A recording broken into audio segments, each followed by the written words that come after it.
Hello friends, in this video we are going to study the interfacing of 8086 microprocessor with 8087 math coprocessor.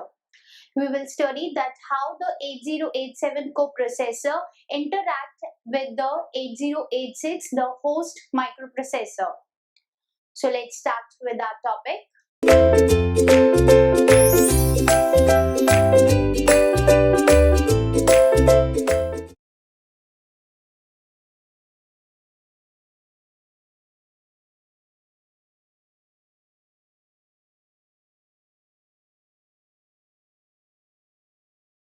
The 8087 is the first coprocessor developed by the Intel to pair with the microprocessor family 8086 and 8088.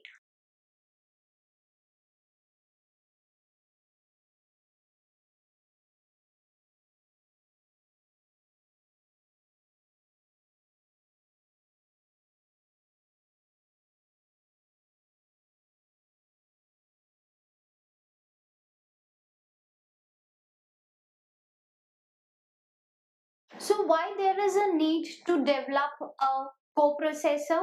Because these microprocessors 8086 and 8088, they are not able to perform very complex arithmetic calculations, and also those calculations which involve very large numbers and very small numbers. So all these types of calculations, to solve them, there is the Intel, it developed a coprocessor 8087 which can handle such type of calculations very easily and very fast. So 8087 coprocessor, it provides very high speed calculations of the complex arithmetic problems.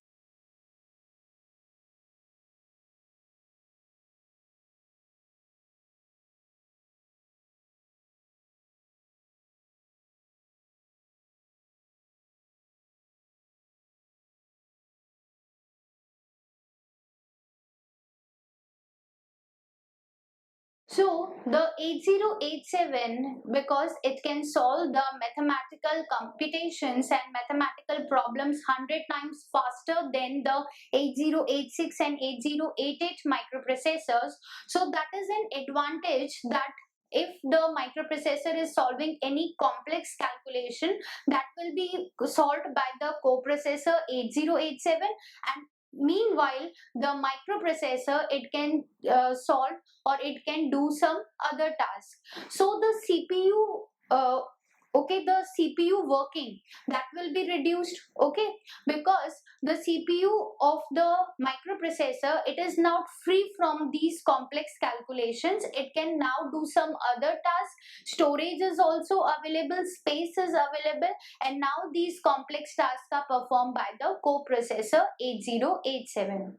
So that is an advantage of developing the coprocessors, that the main microprocessor is free from all these tasks, and all that tasks are performed at very high speed by the coprocessors. So the 8087, it is not the main processor, it is just a coprocessor, and it works in association with the host processors, that is 8086 and 8088. So 8086 and 88, they are called the host microprocessors,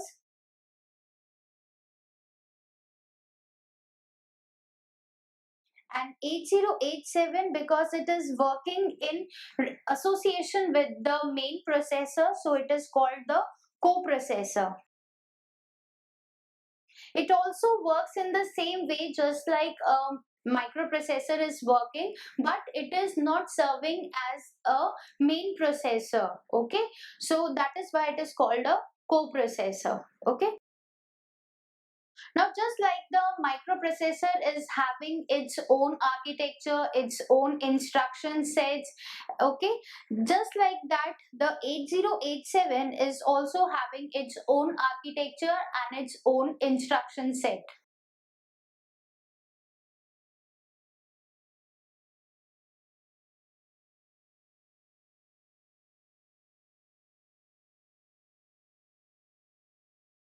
Okay, so it is, we can say that 8087 is itself a processor which is having its own architecture and its own instruction set. Okay, now how the when the 8086 and 8087 they are communicating with each other, or they are interfaced with each other, how the instructions are executed. The main difference between the instructions of 8086 and 8087 is that in 8087 all the instructions they are having the prefix escape. Okay,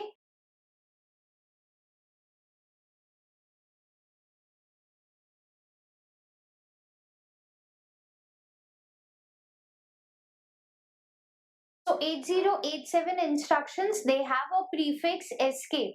Okay, now whenever any instruction is given to 8086 and 8087,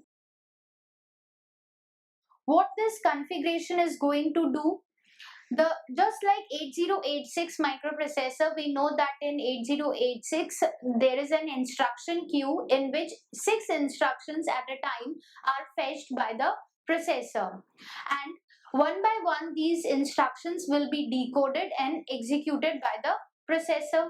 Okay, so when any instruction is written in the memory, then 8086 and 8087, just like the 8086 put the instructions in the instruction queue, 8087 it also puts the instruction in its own instruction queue. So both of them will have their individual instruction queue.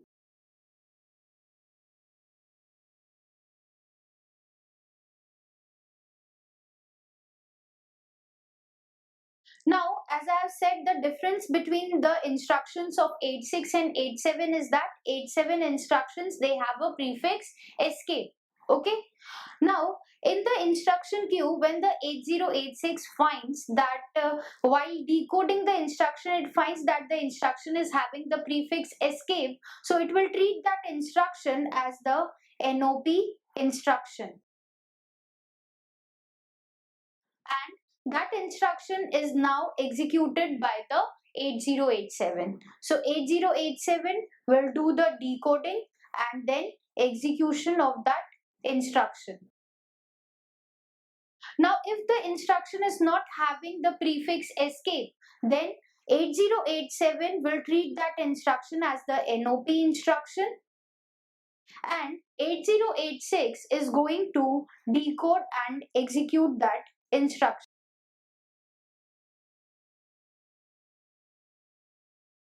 Okay, so we can say that the instructions of 8086 are treated as NOP instruction by the 8087. NOP means no operation.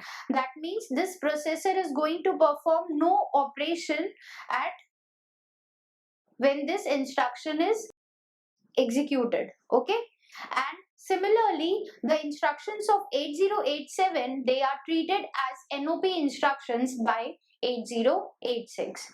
So each processor is going to decode the instructions which are there in its instruction queue and which are related to it, and the remaining instructions of the other processor they will be treated as the NOP instructions.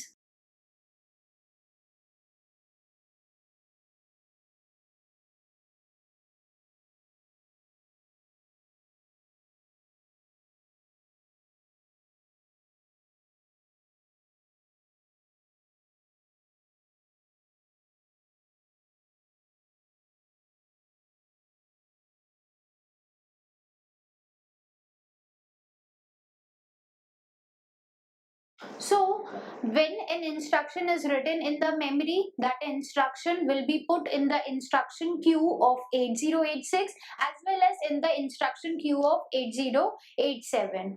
Both the processors they are going to decode all the instructions in the fetched instruction byte.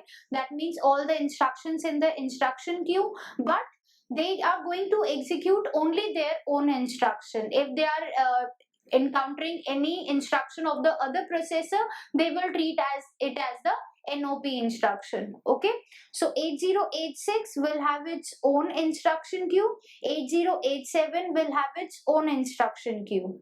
If in that instruction queue any instruction of 8086 is there, so it will treat it as NOP instruction. In 8086 instruction queue, if there is any instruction of 8087, then it will treat it as NOP instruction. So this is how the processor, the main processor 8086 and 8087, they differentiate between their instructions. Okay. Now let us see the interfacing, that how the 8086 microprocessor and 8087 coprocessor, they interface with each other. Interface is the communication path between two components, okay, and interfacing is the technique that how these two components are connected with each other. So here we will study the interfacing, that how the 8086 and 8087, they are connected with each other.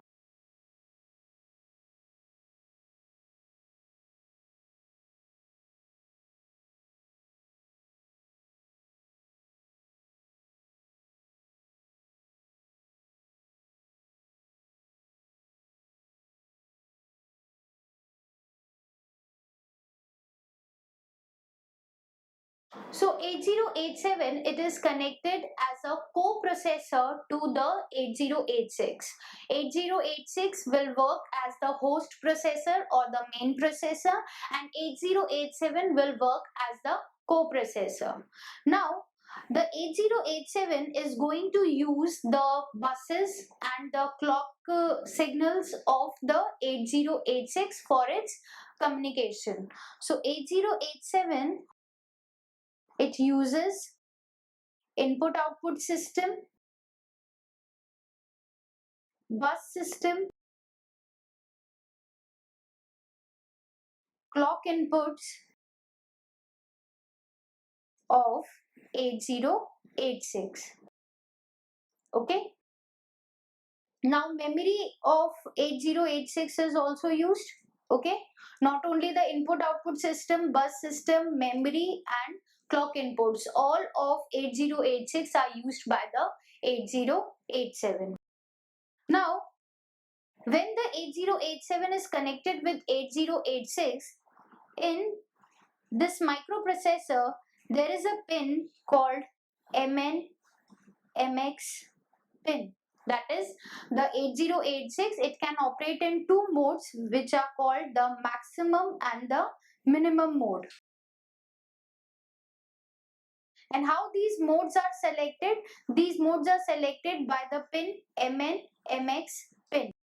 When this pin is high, then minimum mode is selected.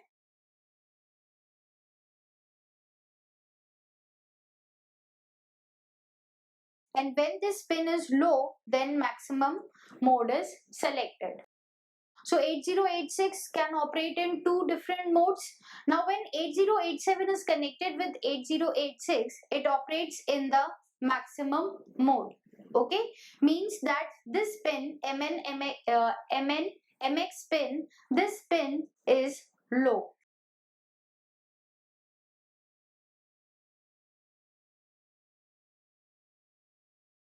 Okay, so this is the main point to be remembered, that when the 8086 it communicates with the 8087, it operates in the maximum mode and this pin is at low value.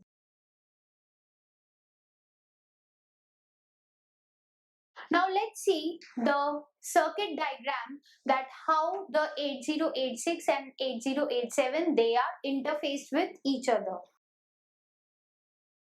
These are the connections for the interfacing. You can see that in the middle we are having the processor 8088 and 8086. This is the host microprocessor. Okay. Then 8087, this is the coprocessor. Apart from these two, this is the microprocessor, or we can say that host microprocessor, and 8087, this is the coprocessor. So apart from these two, there are other ICs also in this diagram. Here you can see that we are having 8284, which is going to provide the clock reset and the ready signals. Okay, means the common signals which are to be provided to 8086 and 8087. These common signals are provided by the 8284. Then we are having the 8259, which is the programmable interrupt controller. So this interrupt controller is going to provide the interrupt from 8087 to 8086. Okay, it is connected to both of these. It is getting the input from 8087 and providing the output to 8086. Then we are having 8288. This 8288 is going to generate the control signals by getting the input status lines from the microprocessor. You can see that from the 8086, the status lines, that is S2, S1 and S0, they are given as an input to 8288, and this 8288 is generating the control signals available at the control bus. Okay. Then we are having the bus interface components also here.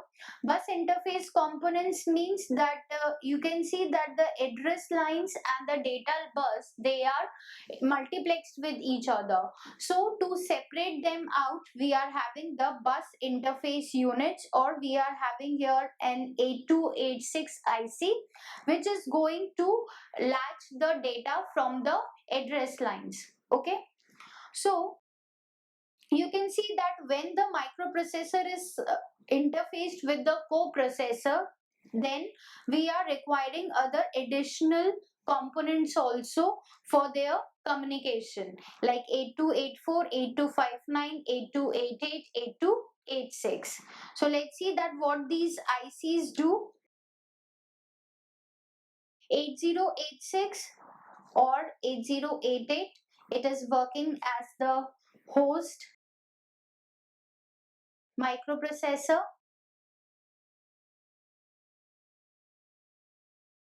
8087 is working as the coprocessor. Then 8284, it provides the clock ready and reset signals.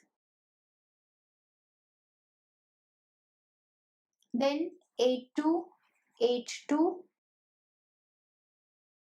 used to latch the address, means to separate the address and data from the multiplexed line. Then we are having 8288, which generate control signals.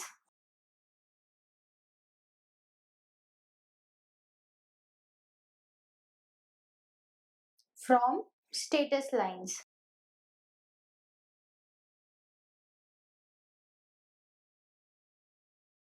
Then 8259, which is the programmable interrupt controller.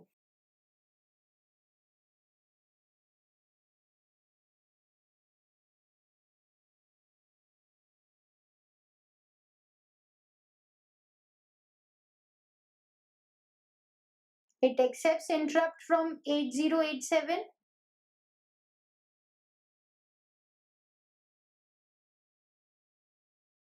and send it to 8086.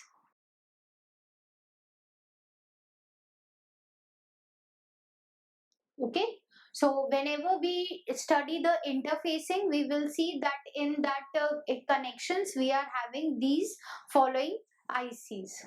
Okay, now this configuration or this connection of 8087 with 8086 is called the coprocessor configuration, because the 8087 is not serving as the host or the main processor, but it is serving as a coprocessor. So that is why this whole configuration is called the coprocessor configuration.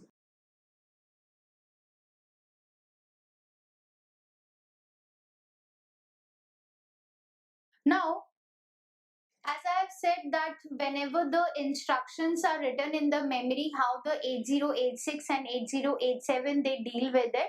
So let's study this in detail, that how the instructions are executed. First of all, whenever we write any program, we write the program in the memory. So that program is an homogeneous program. Homogeneous program means that it contains the instructions of both 8086 as well as 8087. So first of all, a homogeneous program is written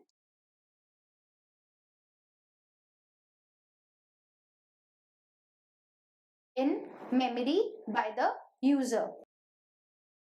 This homogeneous program is going to contain 8086 plus 87 instructions.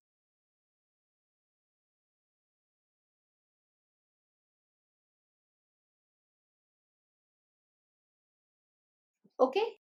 Now, one by one, all these instructions will be executed. The instructions which are written in the program, they will be executed. And we know that the instructions of 87, they contain the prefix escape. Okay. Now this escape is having the opcode 11011.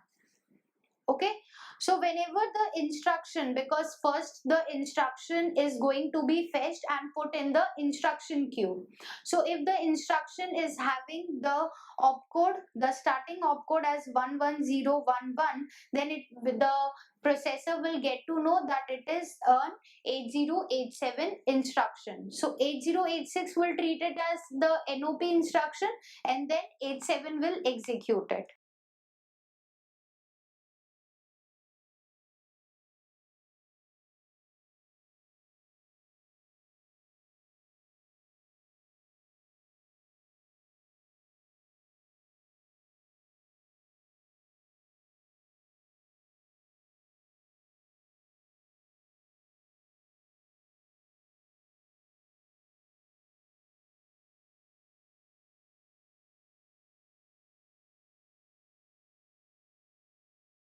So when an instruction is means first instruction is fetched. Okay.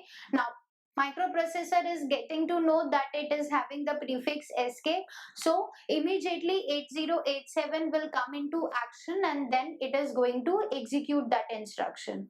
Now if that 8087 instruction is only having the opcode, no operand is present.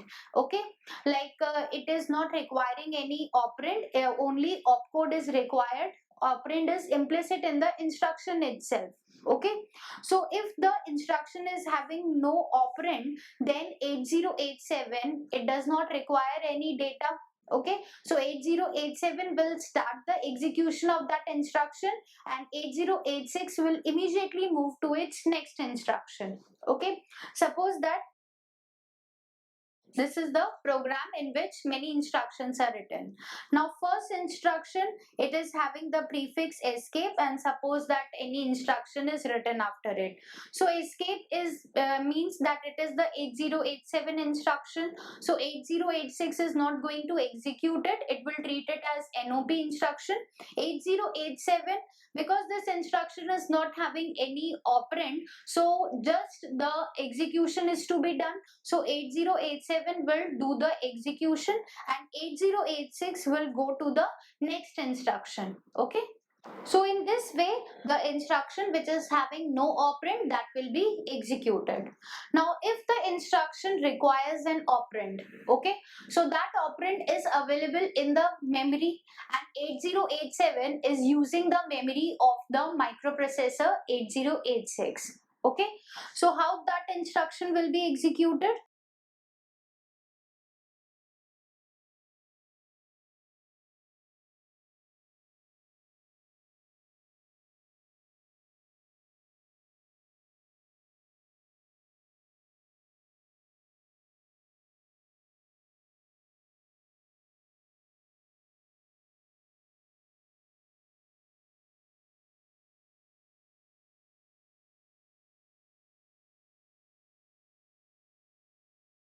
Now, if the instruction is requiring any operand, that operand is to be provided by the memory. Okay, so the 8087, because it is using the memory of the 8086, so it cannot calculate the physical address. Okay, it is unable to find out that at what location in the memory that operand is available. So it needs the help of the microprocessor. So what the 8086 is going to do, the 8086 microprocessor, it will take the first word of the operand. Okay, because we know that operand, it will consist of the bytes. Okay, so starting first word of the operand, that will be taken by the 8086 to calculate the physical address of the operand, that in the memory what is the location of the operand. Okay, and after calculating that physical address, the that physical address will be available to 8087, so that 8087 can pick the operand from that memory location. Okay, so first word of the operand will be used by 8086 to calculate the physical address. Okay.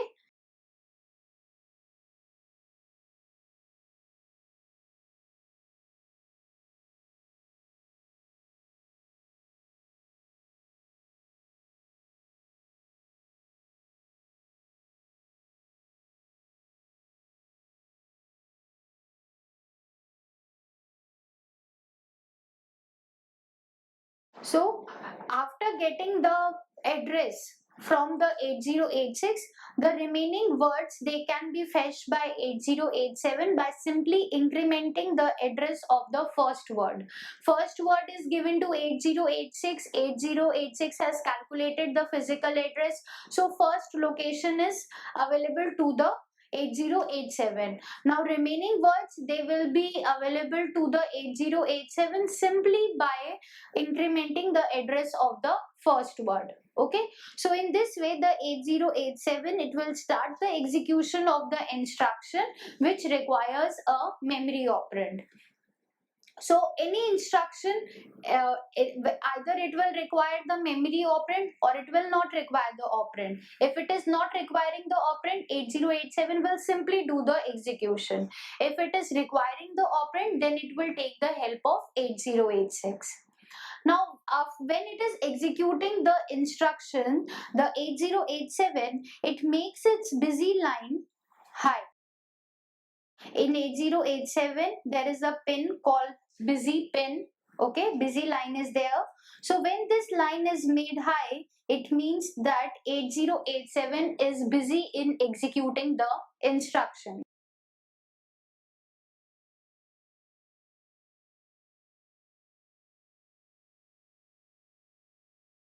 So this busy line is connected with the test pin. This busy pin of 8087 is connected with the test pin of 8086. So when this pin is high, the 8086 will get to know from the test pin that 8087 is busy in executing the instructions. So 8086 will now come to the next instruction. So when this busy line is high, and because this busy line is connected with the test pin of 8086, so 8086 will get to know that 8087 is busy in executing the instructions, and then it will go to the next instruction and start executing it. So in this way, when one instruction is being executed by 8087, 8086 has jumped to the next instruction. So this provides a multiprocessing.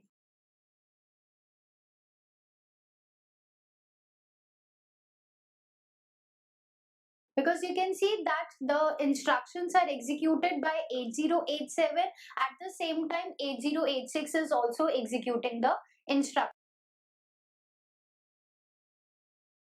Now during the execution of the instruction, if 8087 it requires the read and the write cycles, it requires to use the cycles or the buses of 8086, then it will use the request and the grant pins.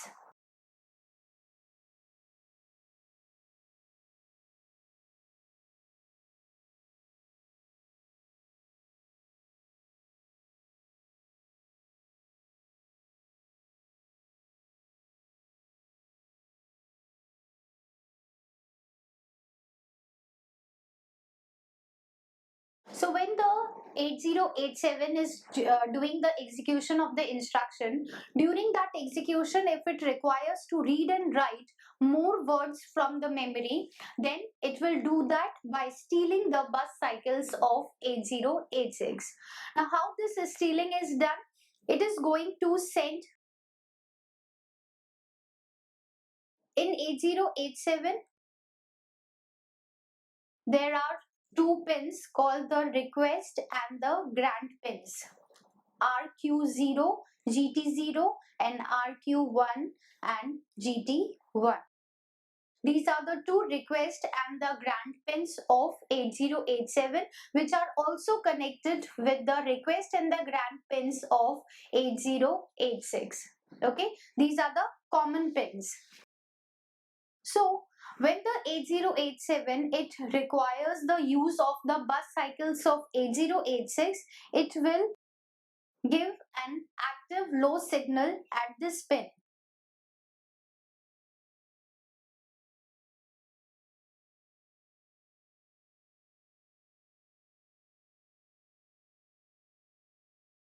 So 8087 will send an active low request pulse to 8086.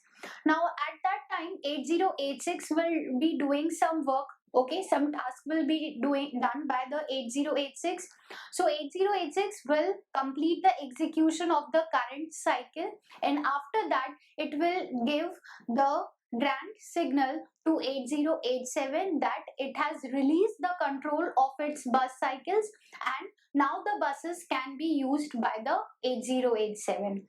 So 8087 gives the request signal to 8086. 8086 completes its current execution, it completes the bus cycle and then gives the grant signal to 8087 that it has released its control. Now 8087 can use its bus cycle. Okay, so in this way the 8087 and 87 is using the buses of 8086 and it is completing the execution of the instruction.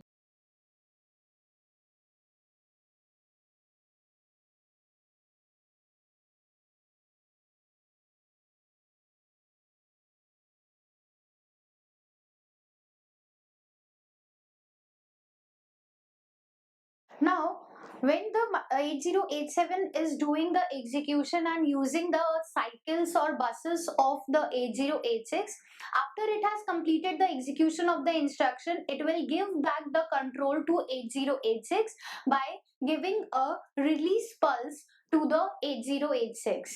Okay, so first request is given, buses are under control of 8087, it has used the system buses, it has shared the system buses with 8086, and after that it has again given back the control to 8086. Okay, so in this way the complete communication between the 86 and 87 it is completed. Now when an instruction is executed by 8087, it will give the result of that instruction. Now this result is to be provided to 8086. How this result is given to 86?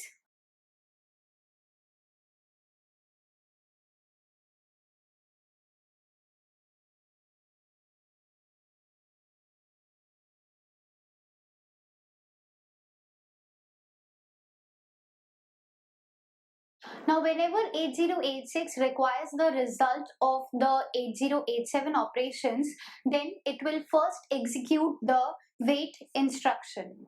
What this wait instruction does, it checks test pin. As I have told that this test pin is connected with the busy pin of 8087. Test pin is of 8086, busy pin of 8087. So if this busy pin is high, okay, then test pin is also high. So 8086 will get to know that right now at this moment 8087 is busy. So it has to wait for some time. Okay. So when this pin is high, busy pin is high, then 8086 enters wait state.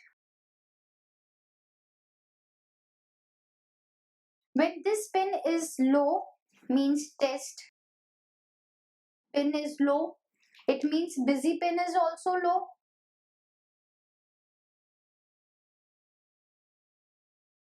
It means that 8087 has finished its execution and now the 8086 get result of 8087. So whenever 8086 requires the result of 8087 operation, it will first execute wait instruction.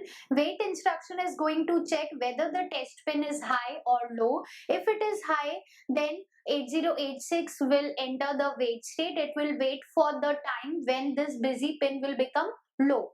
Now when this busy pin is low or the test pin is low, then the 8086 will get the result of an 8087 operation.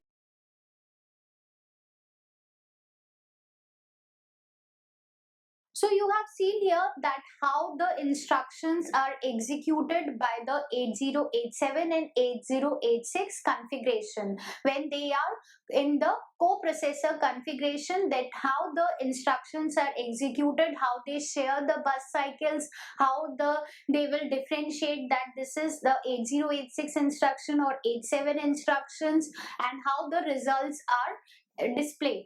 Okay.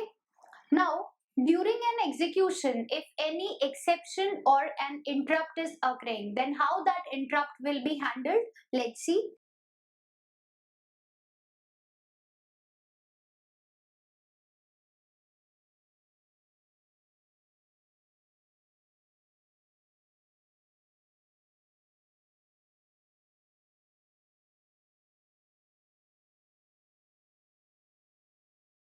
Now in 8087, the exceptions or the errors, they can cause an interrupt to the microprocessor. So during the execution of an instruction, if any exception or error is occurring, which is unmasked, okay, unmasked means that that error is going to occur. Masked means that that error is not going to occur. Okay, masking and unmasking. So if the error is unmasked, then 8087 is going to interrupt the microprocessor 86 using the INT pin through the programmable interrupt controller 8259.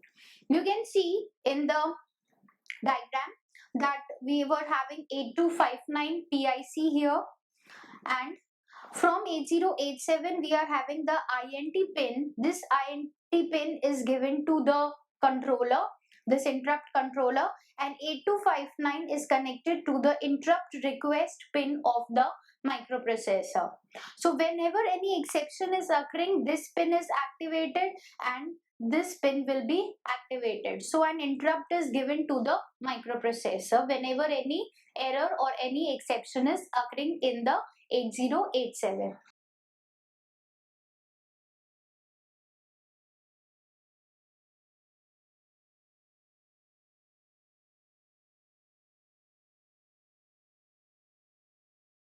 Now, because as I have said that 8086 is also having its own instruction queue and 87 is also having its own instruction queue. Now whenever 8087 coprocessor, it wants to know that what is the status of the instruction queue of 8086, then it will use the queue status lines QS0 and QS1. These are the Q status lines, and these lines will give an information to 8087 that what is the current status of the instruction queue of 8086 microprocessor. These lines will have different values like 00, 01, 10 and 11. 00 means there is no operation. 01 means